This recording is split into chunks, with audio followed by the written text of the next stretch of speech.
ডাকবক্স থেকে আছি আপনাদের সাথে আমি অন্তু শরীফ। আজকে এক ডিভোর্সি আপু তার প্রাক্তন স্বামীকে চিঠি লিখেছে।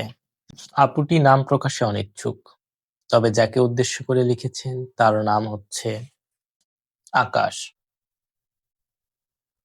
হে আকাশ, চিঠির শুরুতে সবাই প্রিয় শব্দ ব্যবহার করলেও আমি কেন করতে পারলাম না? আপনি কি আমার প্রিয় নয়?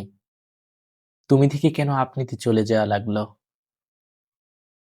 কেন আপনি আপনি করে আপনাকে এ সম্বোধন করা হলো? কেন আপনি আপনি করে তোমাকে আজ বলতে হলো? এ কথার উত্তর হয়তো স্পষ্ট, ডিভোর্স।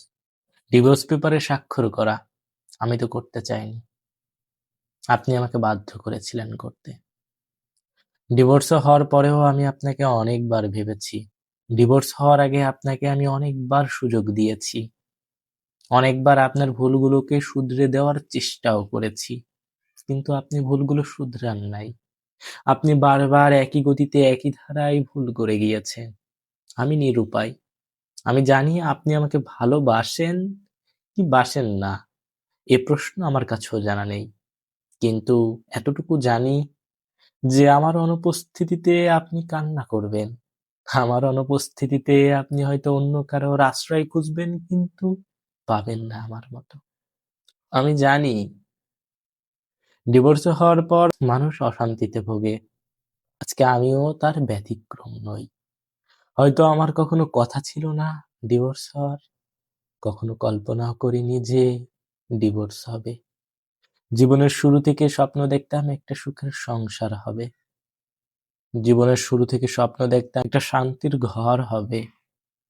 হয়তো হয়েও ছিল তাই, কিন্তু কপালের লিখন আর ভাগ্য কি আর খণ্ডন করা যায়? আমি যে দুর্ভাগানী, দুর্ভাগ্য আমাকে এখানে পৌঁছে দিয়েছে। যা হওয়ার ছিল না তাই হয়েছে।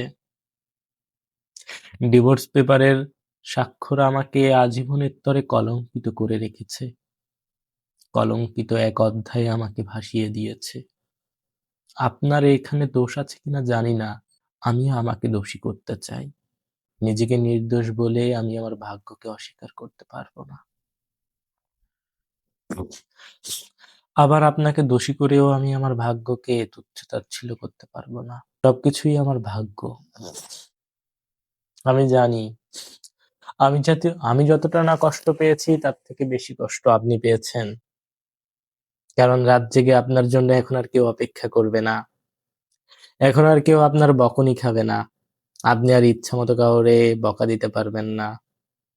আপনি আর ইচ্ছামতো আপনার ভুলগুলো এখন আর কেউ বারবার ক্ষমা করবে না। আমি জানি আমার মতো এমন বোকা মানুষ আর পাবেন না, যে বোকা মানুষে আপনি ইচ্ছামতো খাটিয়েছেন, ইচ্ছামতো বকেছেন, ইচ্ছামতো যা খুশি তাই বলেছেন। আমি সহ্য করে নিয়েছি, এমন সহ্য আর কেউ করবে না। তাই আপনি আমাকে মিস করবেন, কষ্টও পাবেন তার জন্য।